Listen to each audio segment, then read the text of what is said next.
Ya, baiklah, kita lanjutkan kembali materi kita, ya. Jadi terkait kuartil, desil, dan persentil, ya. Jadi kita tadi sudah membahas sampai dengan modus. Nah, sekarang kita akan bahas terkait kuartil, desil, dan persentil.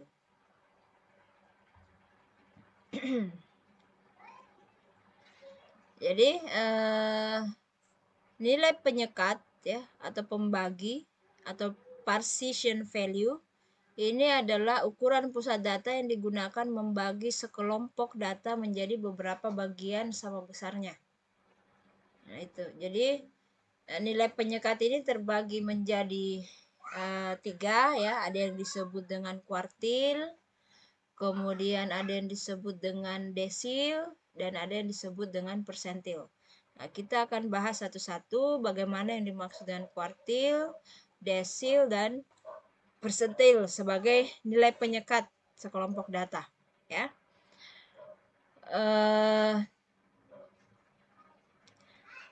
Kuartil yang pertama, kuartil, ya. Jadi kuartil ini adalah nilai penyekat sekelompok data jika data tersebut dibagi menjadi 4 bagian sama besar, ya. Jadi contoh adalah data tidak berkelompok yang pertama, ya. Kalau dia data tidak berkelompok, kita langsung bagi saja, ya. Q1 kuartil 1 itu adalah 25% data, kuartil 2 50% data, dan kuartil ketiga itu adalah 75% data, ya. Itu kalau datanya tidak berkelompok. Nah, kemudian yang kedua, kalau misalnya datanya berkelompok, ya, maka kita menggunakan rumus ini, ya. Jadi kuartil, ya, QI itu sama dengan L batas kelas bawah, ya, dari kelas kuartil, kemudian I dalam kurung N per 4, ya. N itu adalah jumlah observasi, kemudian I itu adalah 1, 2, 3 dan seterusnya. Nanti kita akan lihat contohnya. Kemudian dibagi 4, ya, dikurangi CF. CF ini adalah frekuensi kumulatif, ya. Jadi ada frekuensi kumulatif lagi yang akan kita hitung sebelum interval kelas kuartil. Nah, kemudian dibagi dengan F. F ini adalah frekuensi kelas interval kelas kuartil, ya. Dan H seperti biasa adalah lebar interval kelas modus, ya. Nah, jadi kita lihat contohnya.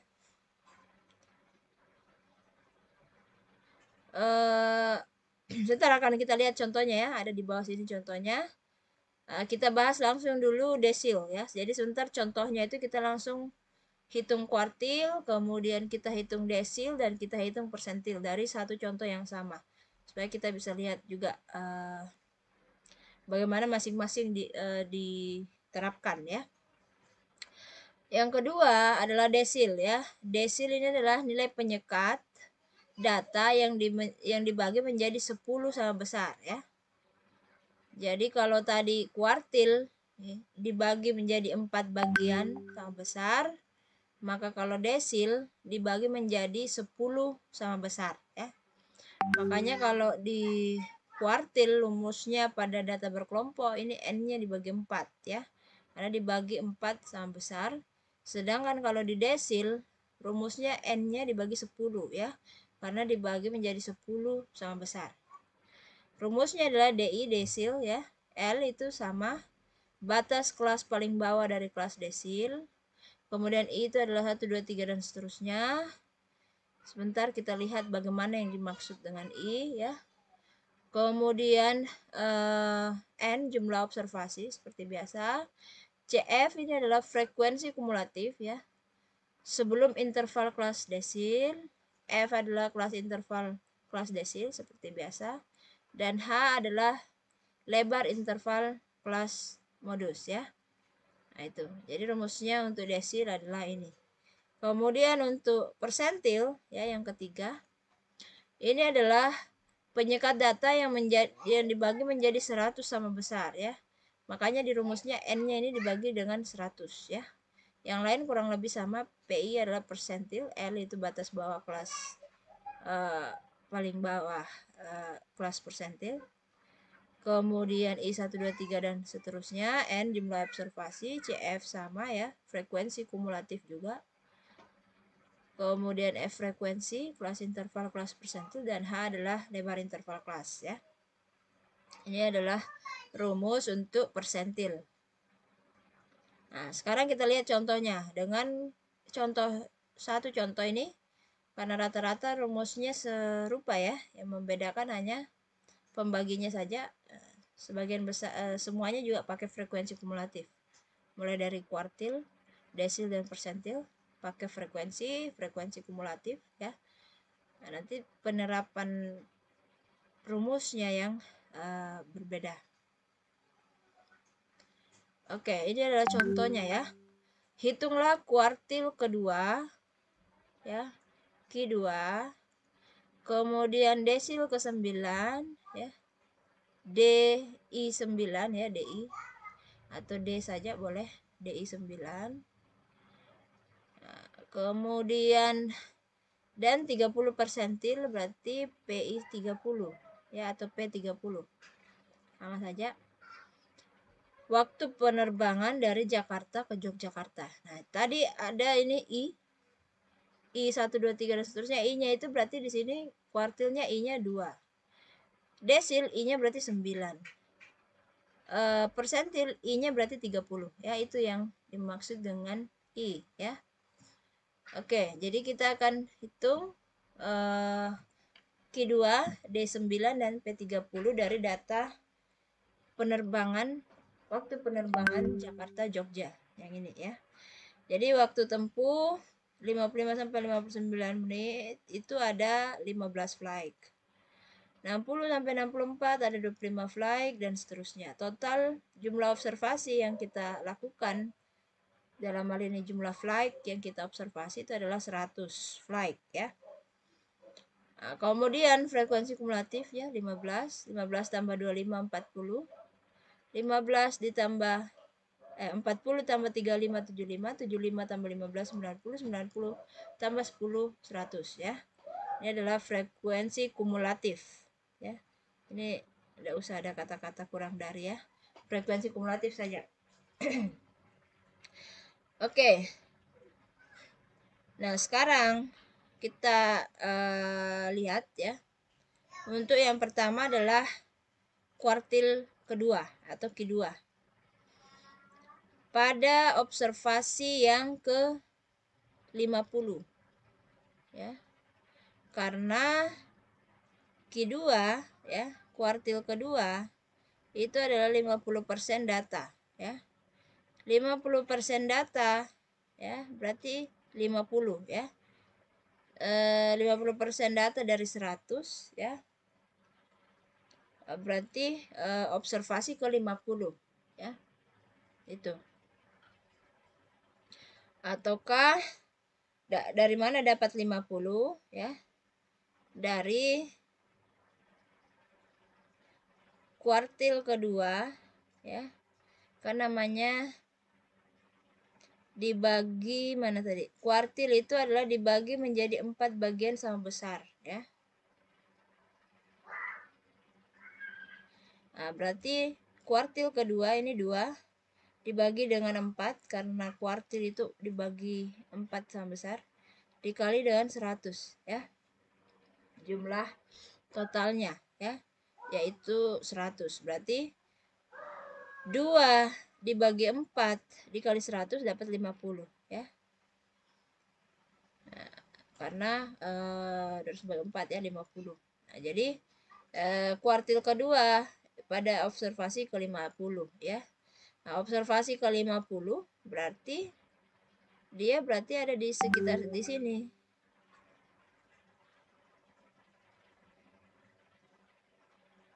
Nah, karena kan ini 40 ya, berarti di dalam sini yang observasi ke-50. Sehingga Q2-nya ya. Ini kan kita rumusnya itu rumusnya ini ya, data berkelompok itu kita harus tahu dulu kelas kuartilnya di mana ya. Dalam hal ini kalau kita diminta Q2, kita harus cari tahu dulu dari data berkelompok itu di mana Q2-nya ya, kelas kuartilnya, karena rumusnya itu akan berhubungan dengan di mana kelas kuartil yang dimaksud ya. Karena batas paling bawahnya kita ambil dari kelas kuartil, frekuensi kumulatifnya juga sebelum kelas kuartil, kemudian frekuensi kelasnya di kelas kuartil ya, seperti itu. Jadi kita tentukan Q2-nya berarti kuartil keduanya ada di sini, di interval 65 sampai 69 ya. Nah, setelah itu baru kita hitung menggunakan rumus ini.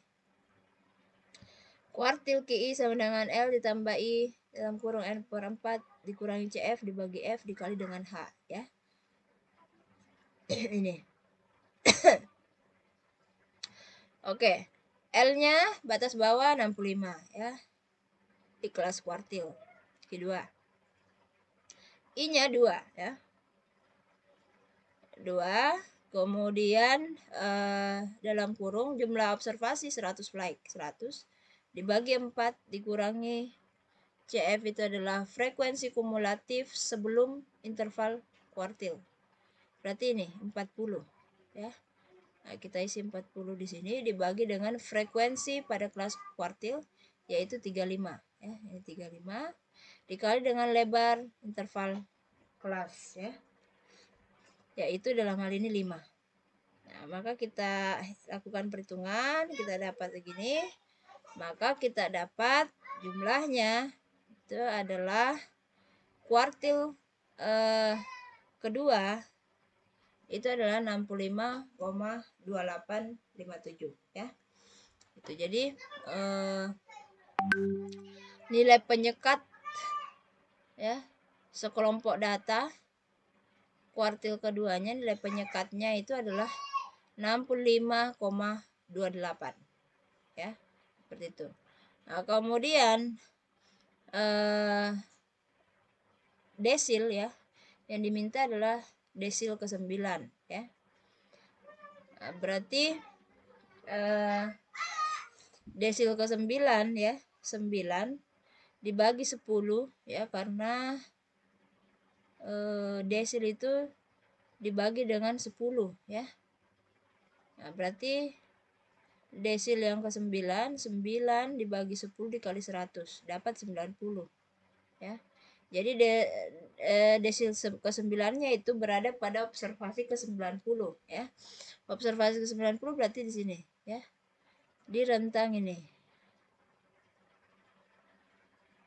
Nah, ini berarti D9-nya di situ ya, desil ke-9-nya di situ. Maka kita akan menggunakan rumus desil pada interval ini. Jadi D9 menggunakan rumus ini ya. Nah, jadi D9 sama dengan L. L adalah batas bawah kelas interval desil 70. Kemudian I-nya. I-nya itu adalah 9 ya. Nah, 9. Kemudian N-nya jumlah observasi flight 100 dibagi 10 ya. Kemudian CF-nya frekuensi kumulatif sebelum kelas interval desil itu 75. Kemudian frekuensi kelas desil itu adalah 15. Dikali lebar interval kelas dapat 70 sama 1 dapat 71 ya. Jadi nilai penyekat dari sekumpulan data ini yang dibagi 10 sama besar itu adalah 71 ya. Kalau tadi nilai penyekat dari sekumpulan data ini yang dibagi 4 sama besar itu adalah 65,28. Nah, kemudian persentil 30 ya. Karena 30 itu berarti dia dibagi persentil itu dia dibagi 100 ya. Nah, dibagi 100 maka 30 dibagi 100 dikali 100 dapat 30 ya. Maka persentil 30 itu berada di observasi yang ke-30. Berarti dia di sini. Karena ini 15 berarti observasi ke-30 berada di rentang ini ya. Nah, ini P30 di sini intervalnya. Nah, kemudian kita lakukan perhitungan menggunakan rumus persentil, yaitu ini. L-nya batas bawah kelas persentil yaitu 60 ya. 60, kemudian I-nya adalah 30, kemudian N-nya 100 jumlah observasinya, kemudian karena persentil dibagi 100, kemudian frekuensi kumulatif sebelum kelas persentil itu adalah 15 ya. Kita isi 15, kemudian frekuensi pada kelas persentil itu adalah 25. Kita isi 25 dikali dengan lebar interval yaitu 5, didapatkan 30 persentilnya persentil 30 itu adalah 63. Jadi nilai penyekat data yang dibagi 100 sama besar itu nilainya adalah 63. Nah itu, jadi inilah kira-kira menghitung kuartil, kemudian desil dan persentilnya ya. Jadi kuartilnya dari data ini adalah ini, kuartil keduanya ya, kemudian desil ke-9-nya ini, kemudian persentil 30-nya adalah ini. Oke. Nah, sekarang kita masuk kepada hubungan bagaimana hubungannya rata-rata ya. Kemudian bagaimana hubungannya median, nilai tengah ya. Bagaimana hubungannya dengan modus atau nilai yang sering muncul ya. Jadi di sini di slide ini kita akan bahas bagaimana hubungan rata-rata dengan nilai tengah dengan nilai yang sering muncul.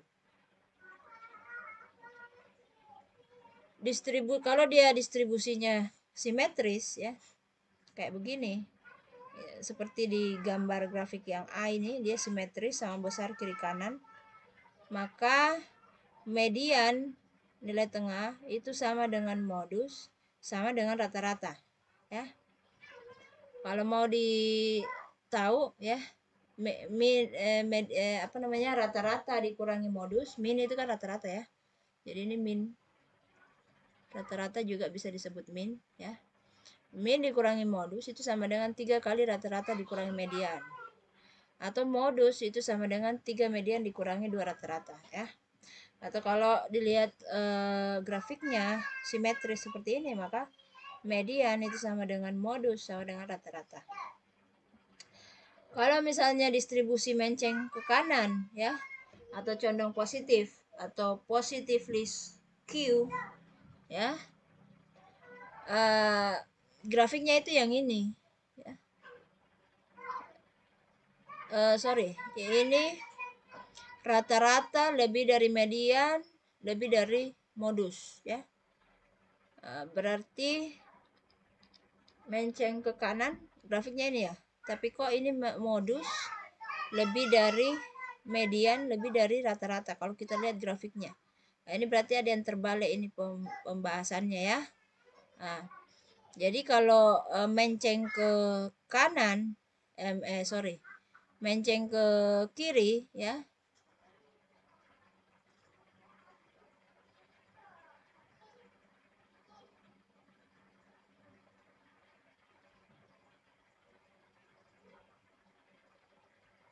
ini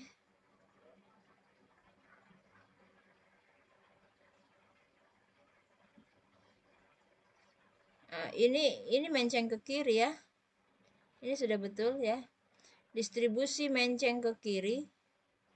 Tapi kalau kita ya menceng ke kiri, modus itu yang paling besar ya. Jadi modus lebih dari median, lebih dari rata-rata. Rata-rata kurang dari median, kurang dari modus ya. Ini kita lihat rata-rata ini lebih pendek, kemudian median, kemudian modus. Modus yang paling besar ya. Makanya ini berlaku untuk ini ya. Jadi rata-rata kurang dari median, betul, kurang dari modus ya. Dalam hal ini modus yang paling besar. Nah, kemudian menceng ke kanan ya. Nah, itu rata-rata lebih dari median, lebih daripada modus ya. Berarti rata-rata yang paling besar ya. Nah, ini kemungkinan ini bukan modus di sini ya. Ini adalah rata-rata, kemudian ini median, dan di sini modus. Jadi kebalikannya ya, rata-rata yang paling besar. Kalau di sini rata-rata yang paling kecil ya. Nah, kalau di menceng ke kanan ini rata-rata lebih besar daripada median, lebih besar daripada modus. Jadi rata-rata yang paling besar, modus yang paling kecil. Kalau distribusi menceng ke kiri, rata-rata itu yang paling kecil, modus yang paling besar ya. Rata-rata kurang dari modus, kurang dari median, kurang dari modus. Nah, jadi ini kira-kira bagaimana hubungannya ya. Hubungan antara rata-rata atau mean, median, dan modus. Itu kita bisa lihat dari distribusinya, simetris kah, tidak simetris, dalam hal ini menceng ke kanan kah atau dia menceng ke kiri. Kalau dia menceng ke kanan berarti rata-ratanya yang lebih besar daripada mediannya, daripada modusnya ya. Kalau dia menceng ke kiri, maka rata-ratanya yang paling kecil ya, modusnya yang paling besar. Seperti itu. Oke. Kemudian tugas berikutnya, silakan untuk menguji kemampuan adik-adik sekalian untuk menguji pemahaman materi yang telah diberikan. Ini ini ditulis tangan saja ya, lebih mudah menulis tangan angka-angka dibanding kalau harus mengetik ya. Jadi ditulis tangan saja.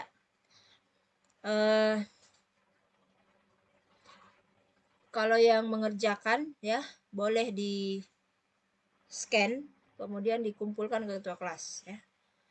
Seperti itu. Nanti ketua kelas yang mengumpulkan ke saya. Tapi ini sebenarnya manfaat mengerjakan tugasnya ya akan diperoleh oleh adik-adik sendiri ya.